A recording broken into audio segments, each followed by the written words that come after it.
Hello बच्चों, सभी को जय मां सरस्वती। तो आज के इस छोटे से वीडियो में हम लोग जानने वाले हैं यूपी का जो बीएससी नर्सिंग होता है उसमें 2026 का क्या न्यू सिलेबस होने वाला है। यानी 2026 में आपके पास कौन कौन से ऐसे टॉपिक हैं जिसे आपको पढ़ना है। हर सब्जेक्ट का डिटेल में हम लोग देखेंगे क्या क्या चीज़ें आपको पढ़नी होती है, क्या पूरा का पूरा सिलेबस है, क्या आपको पढ़ना है। तो आपको ऐसे तो पता होगा कि 24 क्वेश्चन आपको हर चीज़ें से, हर सब्जेक्ट से पूछता है। जैसे 24 आपको फिजिक्स से, वैसी केमिस्ट्री और वैसी ही बायो से पूछता है। 24 नंबर आपको नर्सिंग एप्टीट्यूड से और 24 नंबर आपको इंग्लिश से पूछता है। तो अब हम लोग शुरू करते हैं। पहला जो हमारा टॉपिक है, यानी पहला जो हमारा सब्जेक्ट है वो नर्सिंग एप्टीट्यूड का है। ये 8 यहाँ पर आपके पास आपको अपने सिलेबस में दिखाई देते हैं यूनिट। यानी पहला नर्सिंग प्रोफेशन इन इंडिया, दूसरा है various importance department in hospital, तीसरा बेसिक हेल्थ सर्विस, चौथा है प्राइमरी हेल्थ केयर, पांचवा जो यूनिट है वो नेशनल हेल्थ प्रोग्राम का है, छठा यूनिट जो है वो मैटरनल एंड चाइल्ड हेल्थ का है, सातवां unit health information education and communication technology का है, आठवां यूनिट हमारे पास बेसिक मेडिकल केयर का है।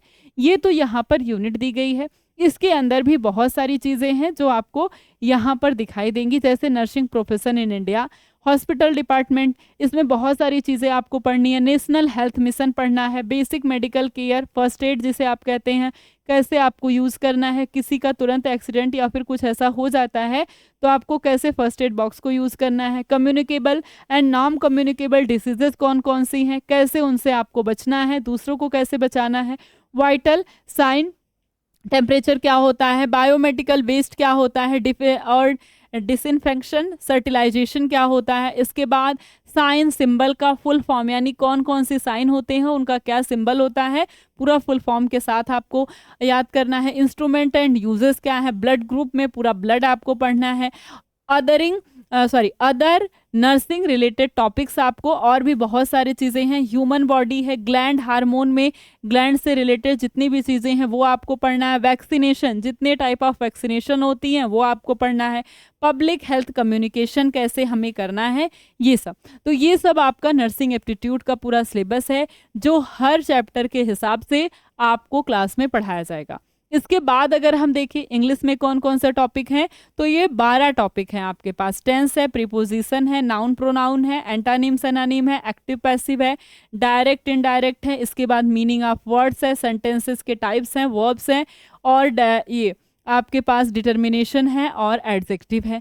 ये सारा आपके पास इंग्लिश का होल सिलेबस है। इंग्लिश में और भी कई टॉपिक्स हैं, जैसे मॉडल्स है, आपका पंक्चुएशन है, अनसीज पैसेजेस हैं, स्पॉटिंग एरर है, सेनानिम एंटानिम, वन वर्ड सब्स्टिट्यूशन है, एडम्स फ्रेज है, टेंस है, पार्ट ऑफ स्पीच में आपके पास आ जाता है नाउन, आपके पास आ जाता है प्रोनाउन, आपके पास आ जाता है एडजेक्टिव, आपके पास आ जाता है एडवर्ब, आपके पास आ जाता है प्रीपोजिशन, और आपके पास आ जाता है कंजक्शन। ये सब आपको पढ़ना है पार्ट ऑफ स्पीच में। ठीक है, तो पार्ट ऑफ स्पीच थोड़ा सा लंबा हो जाता है। अगर आप सेंटेंस के स्ट्रक्चर में देखें तो आर्टिकल पढ़ना है आपको, डिटर्मिनेशन पढ़ना है आपको, और इरर वाली चीज़ें आपको यहाँ पर सेंटेंसेस के स्ट्रक्चर में पढ़ने हैं। वॉइस पढ़ना है, नरेशन पढ़ना है, डायरेक्ट इनडायरेक्ट पढ़ना है। ये सारा आपका इंग्लिश का टॉपिक है जिसे आपको पढ़ना है पूरा का पूरा इंग्लिश का। 24 नंबर आपको ये भी मिलेगा और 24 नंबर आपको यहाँ पर नर्सिंग एप्टीट्यूड में भी मिलेगा। 24 क्वेश्चन और नंबर 24 नंबर। अब हम बात करें हमारा अगला जो सब्जेक्ट है साइंस, यानी कि जो बेसिक साइंस होता है, ये 9th और 10th की चीज़ें होती हैं। 9th और 10th की चीज़ें होती हैं, एकदम बेसिक साइंस होता है। जैसे एसिड, बेस और सॉल्ट इसमें पढ़ना है। मेटल और नॉन मेटल कौन कौन से हैं उसे पढ़ना है। कार्बन और इट्स कंपाउंड, उसके कंपाउंड्स के बारे में पढ़ना है। लाइफ प्रोसेस के बारे में पढ़ना है। कंट्रोल एंड कोऑर्डिनेशन के बारे में पढ़ना है। लाइट रिफ्लेक्शन एंड रिफ्रैक्शन के बारे में पढ़ना है। ह्यूमन आई, मानव नेत्र, और कलरफुल वर्ड जो आपका 9th में 10th में चैप्टर है, इसको पढ़ना है। इलेक्ट्रिसिटी, इसको आपको पढ़ना है। Magnetic efforts and electrical currents, इसके बारे में। एटम्स एंड मॉलिक्यूल्स पढ़ने हैं। Force and laws of motion पढ़ना है। ग्रेविटेशनल फोर्स पढ़ना है। वर्क एंड एनर्जी पढ़ना है। बल्कि सारे के सारे टॉपिक्स आपको दिखाई दे रहे होंगे, सब 9th और 10th के हैं। तो जिन्होंने 9th और 10th को अच्छे से पढ़ा होगा, अच्छा नंबर होगा जिसका, उसे तो बहुत ज़्यादा दिक्कत नहीं होगी। लेकिन जिन्होंने नहीं पढ़ा होगा उन्हें भी ये सारी चीज़ें फिर से समझिए पढ़नी पड़ेगी। और जिन्होंने अच्छे से पढ़ा होगा उनका तो रिवीजन से काम चल जाएगा, क्योंकि बहुत ज़्यादा टफ यहाँ पर कुछ भी पूछता नहीं है, बहुत बेसिक चीज़ें पूछता है। 9th और 10th में आप तो 12th पास कर रहे हैं, 12th के बाद का ये एग्ज़ाम है, तो समझिए आपको ये सारी चीज़ें आनी ही चाहिए। ये सब आपका बेसिक साइंस का सिलेबस है। अब अगर हम बात करें आगे, जो हमारा मेन सिलेबस है फिजिक्स, केमिस्ट्री और बायो का, इसमें अगर हम बात करें फिजिक्स का सिलेबस, तो आपको पता है 11th और 10th की एनसीईआरटी जो है वही आपका सिलेबस है फिजिक्स, केमिस्ट्री और बायो का। तो 11th और 12th में जितने भी चैप्टर हैं वही आपको पढ़ने, जैसे फिजिक्स वर्ड आप मेंसुरेशन मेजरमेंट है, और काइनेटिक्स है, लॉ ऑफ मोशन है, वर्क, एनर्जी एंड पावर है, ठीक है। और अगर हम 11th में बात करें तो आपके पास है मोशन का सिस्टम और रिजिड बॉडी है, ग्रेविटेशन है, प्रॉपर्टीज ऑफ बल्क मैटर है। जैसे ग्रेविटेशन यहाँ है, मोशन सिस्टम वहाँ 10th में भी है, लेकिन वहाँ पर आपको बेसिक पढ़ना है, यहाँ उसका एडवांस पढ़ना है। बल्क मैटर हो गया, और थर्मोडायनेमिक्स हो गया, behaviour of perfect gases and kinetic theory of gases हो गया, ऑस्किलेशन ऑफ द वेजेस हो गया, ठीक है। ये हमारा फिजिक्स का सिलेबस है। अगर हम देखें 12th में, क्लास 12th में हमें क्या क्या पढ़ना है, तो इलेक्ट्रोस्टैटिक्स पढ़ने हैं, करंट इलेक्ट्रिसिटी पढ़नी है, magnetic effect of current and magnetism पढ़ना है, electromagnetic induction and alternative currents पढ़ना है, और इलेक्ट्रोमैग्नेटिक वेव पढ़ने हैं, ऑप्टिक्स पढ़ने हैं, dual nature of matter and radiation पढ़ना है, एटम्स एंड न्यूक्लियर पढ़ना है, और इलेक्ट्रॉनिक डिवाइसेस पढ़नी है, कम्युनिकेशन सिस्टम पढ़ना है। ये सारा आपका, अगर आप 11th में देखें तो 10 और यहाँ भी 10 ही टॉपिक्स हैं, यानी ये सारे चैप्टर आपको 11th और 12th में, 11th में आपने पढ़ लिया होगा, 12th जो लोग पढ़ रहे होंगे वो कुछ पढ़े होंगे, और जो लोग नहीं पढ़े होंगे वो तो वो लोग हैं, जो कुछ लोग ऐसे होंगे जो पूरा पढ़ लिए होंगे, जो कि ड्रॉपर होंगे। अब अगर हम बात करें केमिस्ट्री की, तो केमिस्ट्री में आपके पास है 11th और 12th का मैटर। यहाँ पर some basic concept of chemistry है, स्ट्रक्चर ऑफ एटम है, classification of elements and periodicity in properties है, केमिकल बॉन्डिंग है, और मॉलिक्यूलर स्ट्रक्चर है, केमिकल थर्मोडायनेमिक्स है, इक्विलिब्रियम है, रेडॉक्स रिएक्शन है, organic chemistry, some basic principle of techniques है, और हाइड्रोकार्बन्स है, ठीक है। ये सारा यहाँ आपके पास आपको 9 टॉपिक्स दिखाई दे रहे हैं। अब अगर हम बात करें आपके पास 12th की केमिस्ट्री की, 12th में पहला चैप्टर सॉल्यूशन है, उसके बाद इलेक्ट्रोकेमिस्ट्री है, केमिकल काइनेटिक्स है, D and F block elements है, कोऑर्डिनेशन कंपाउंड्स है, hello alkene and hello alkene है, और आपके पास एल्कोहल, फिनॉल एंड ईथर्स है, और एल्डिहाइड्स है, कीटोन है, और कार्बोक्सिलिक एसिड है। और आपके पास ऑर्गेनिक कंपाउंड में अगर हम जाएं ऑर्गेनिक केमिस्ट्री में, तो ऑर्गेनिक कंपाउंड है कंटेनिंग नाइट्रोजन है, और बायो मॉलिक्यूल्स एलिमेंट्स है। ये आपके पास 9 टॉपिक हो गए, कहाँ से, केमिस्ट्री के। तो केमिस्ट्री का 11th और 12th का ये पूरा का पूरा आपका जो है ये सिस्टम है, ठीक है। अब अगर हम बात करें बायोलॉजी की, बायो में क्या है, तो बायो में आपको 11th में दिखाई दे रहा होगा डाइवर्सिटी ऑफ लिविंग ऑर्गेनिज्म, ये यूनिट है, इसमें द लिविंग वर्ल्ड चैप्टर है, बायोलॉजिकल क्लासिफिकेशन, प्लांट किंगडम है, एनिमल किंगडम है। दूसरा यूनिट हमारे पास structural organisation in plants and animals है, इसमें जो चैप्टर हैं वो मोर्फोलॉजी ऑफ फ्लोरिंग प्लांट्स है, एंटोनॉमी एंड फ्लोरिंग प्लांट्स है, स्ट्रक्चर ऑर्गेनाइजेशन इन एनिमल्स है। अगला अगर सेल स्ट्रक्चर एंड फंक्शन में देखें तो सेल है द यूनिट ऑफ लाइफ है, बायोमॉलिक्यूल्स है, cell cycle and cell division है। अगला अगर हम देखें प्लांट साइकोलॉजी फिजियोलॉजी में देखें तो प्लांटोथेनेसिस है इन हायर प्लांट्स है, और रेस्पिरेशन इन प्लांट्स है, प्लांट्स ग्रोथ एंड डेवलपमेंट है।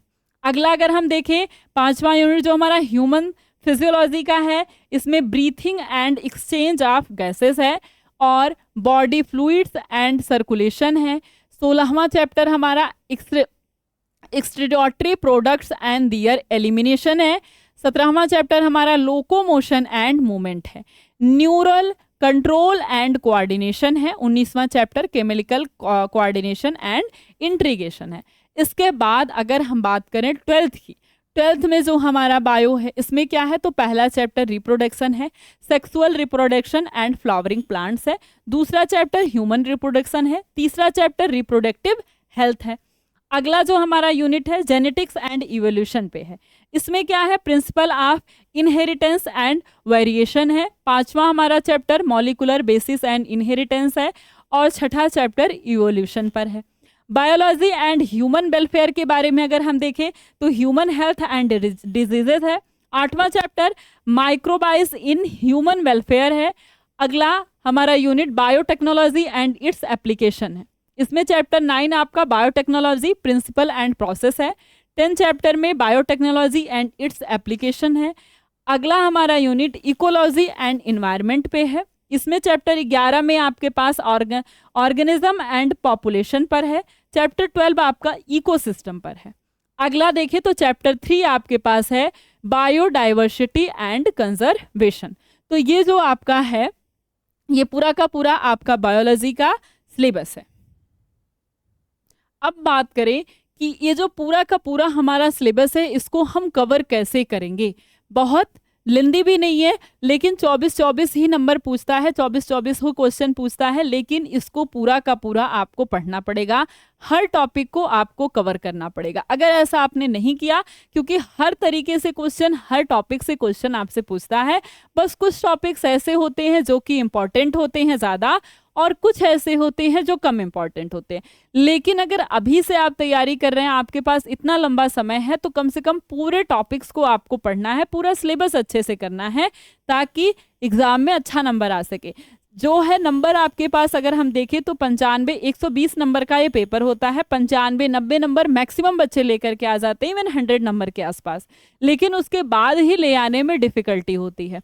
वो वही बच्चे हैं जो केवल और केवल इंपॉर्टेंट चीज़ों को पढ़ के जाते हैं, वो 90 एबव 95 के आसपास लेकर आते हैं, 96 97 ऐसे जाते हैं। लेकिन ज़्यादा नंबर टॉप वही बच्चा करता है, 100+ वही लेकर के आता है जिसने अच्छे से पढ़ाई की हो, हर एक टॉपिक को बिल्कुल अच्छे से क्लियर किया हो, बिल्कुल अच्छे से सारी चीज़ों को किया हो, वही आपका जो है ज़्यादा से ज़्यादा नंबर लेकर के आता है। तो ये आपको ध्यान देना है कि आपको पूरा का पूरा सिलेबस कवर करना है और हर चीज़ को बिल्कुल अच्छे से आपको पढ़ना है।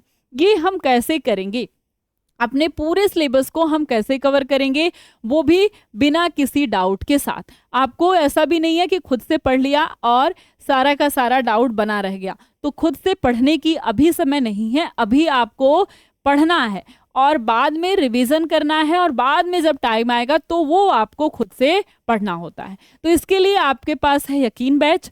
इस बैच से जुड़कर आप बहुत अच्छे से अपनी तैयारी को बेहतर बना सकते हैं। लाइव क्लासेस, रिकॉर्डिंग क्लासेस हैं, DPP 20 क्वेश्चन है, और साथ ही साथ मॉक टेस्ट है और प्रैक्टिस सेट है, और कोई भी डाउट है तो डाउट ग्रुप क्लासेस हैं आपके पास। इस बैच को आप ले सकते हैं alpha institute pro application app play store से डाउनलोड करके, नहीं तो आपके पास ये नंबर है 903 577 1375। इस नंबर पर फ़ोन करेंगे तो आपको सारी की सारी चीज़ें पता चल जाएंगी, सब कुछ आपको मिल जाएगा। ये बैच केवल और केवल 899 रुपये का है। ये पूरी जो हमारी क्लासेस चलती हैं ये आपके PYQ बेस चलती हैं, यानी प्रीवियस ईयर में क्या पूछा गया है, आपका सिलेबस क्या है, क्या इंपॉर्टेंट चीज़ें हैं, कैसे कैसे क्वेश्चन एग्जाम में पूछे जाते हैं, बिल्कुल वैसे ही क्वेश्चन आपको DPP में दिए जाते हैं और वैसे ही क्वेश्चन आपको क्लास में भी कराए जाते हैं, और उसी तरीके से आपका पूरा का पूरा सिलेबस भी कवर किया जाता है। तो ऐसी ही अगर आपको जानकारी अच्छी लगी हो तो आप ज़रूर सब्सक्राइब करिएगा, और अगर आपको कोई भी जानकारी चाहिए BSc नर्सिंग से रिलेटेड तो कमेंट बॉक्स में कमेंट भी ज़रूर करिएगा।